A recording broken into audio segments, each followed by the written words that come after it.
SIR আতঙ্কে ফের মৃত্যু, শুনানিতে ডাক পাওয়া হৃদরোগে আক্রান্ত, প্রয়োজনীয় নথি না থাকায় আতঙ্কে মৃত্যু হয়েছে এমনটা অভিযোগ সামনে আসছে। বাঁকুড়ার ঘটনা, দেবব্রত প্রতিনিধি এই মুহূর্তে আমাদের সঙ্গে রয়েছেন। দেবব্রত, বাঁকুড়ার বিষ্ণুপুরের লেদারঘাটের এই ঘটনা, পরিবারের তরফ থেকে ঠিক কি অভিযোগ সামনে আনা হচ্ছে?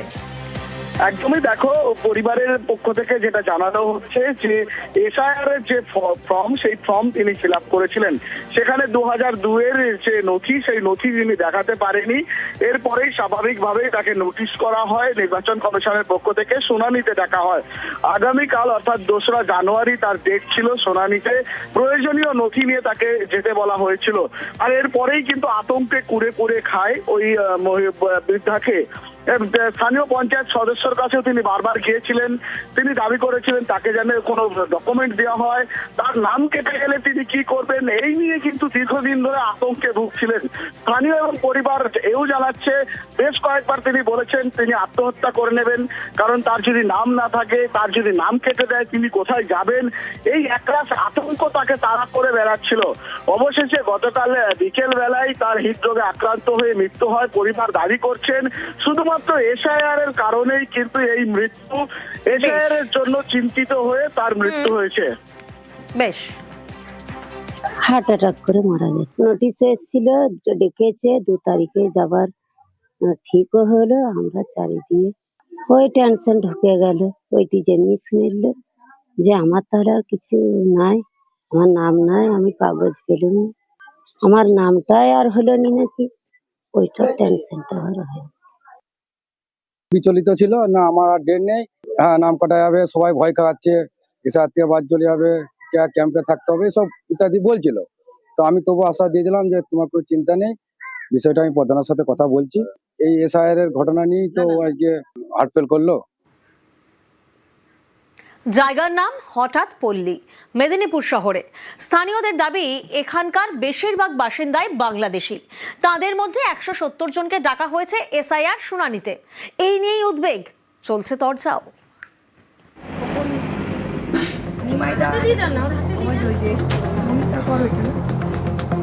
তোমার নাম কি?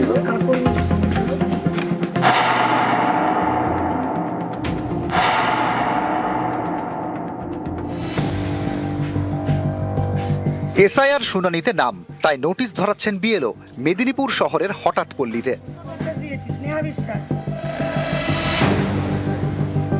মেদিনীপুর পুরসভার 1 নম্বর ওয়ার্ডে হঠাৎ পল্লী 2002 সালের পর গড়ে উঠেছে। স্থানীয়দের দাবি, এখানকার বেশিরভাগ বাসিন্দা বাংলাদেশি। কেউ এসেছেন 15 বছর আগে, কেউ 10 বছর আগে, তারপর ভোটার তালিকায় নাম তুলেছেন, ভোটও দিয়েছেন। তবে অনেকেরই নাম 2002 সালের ভোটার তালিকায় নেই। এই এলাকায় এখন ভোটার সংখ্যা 588। বিএলওর দাবি, এর মধ্যে 539 জনকে এসআইআর ফর্ম দেওয়া হয়। এরপর শুনানিতে ডাকা হয়েছে 170 জনকে। এতেই তৈরি হয়েছে উদ্বেগ। কার নাম নোটিশ এসছে? নারায়ণ দাসের নামে।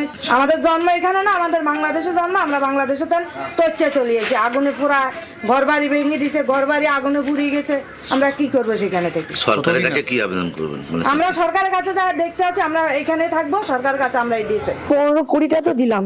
এখানে আছে যারা ধরুন নাম ছিল না, বা যারা হয়তো কিছু দিয়েছে, তাদের হয়তো কিছু মেলেনি, ভুলবশত হয়তো কিছু মিস্টেক হয়ে গেছে, সেই হিসাবে হিয়ারিং এ ডাকা হয়েছে। সেই ওখানে তারা প্রমাণ দেখিয়ে দিলেই হয়ে যাবে। ভয় পাওয়ার কিছু নেই, বা ঘাবড়ানোরও কিছু নেই, আতঙ্কিত হওয়ারও কিছু নেই।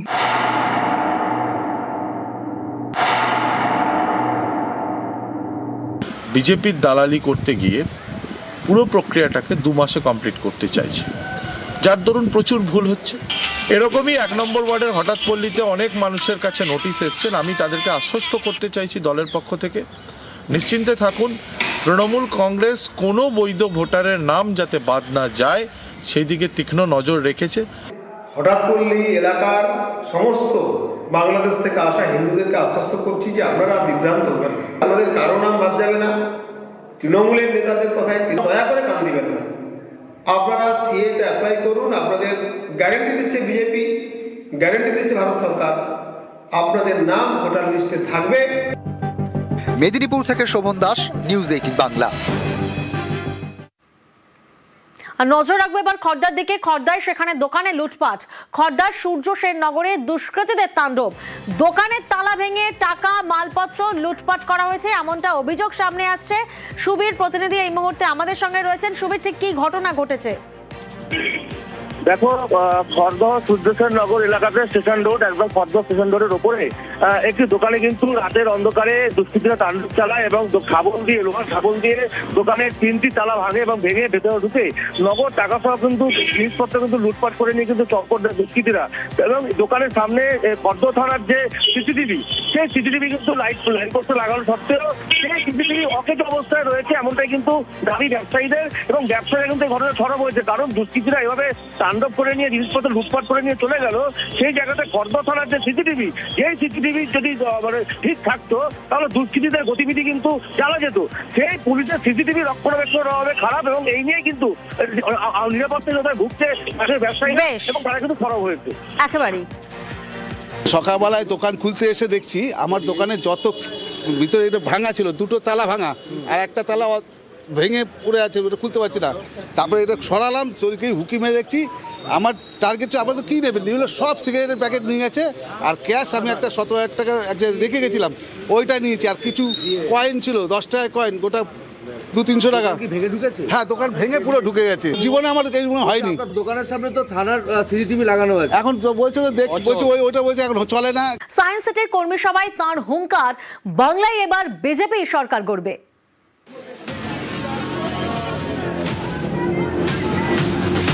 अमित शाह जी को जय श्री राम।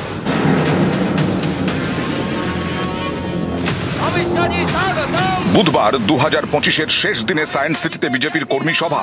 এই মঞ্চ থেকেই হুঙ্কার অমিত শাহের। বললেন, দিল পে লিখলো হামারা সরকার বনেগা।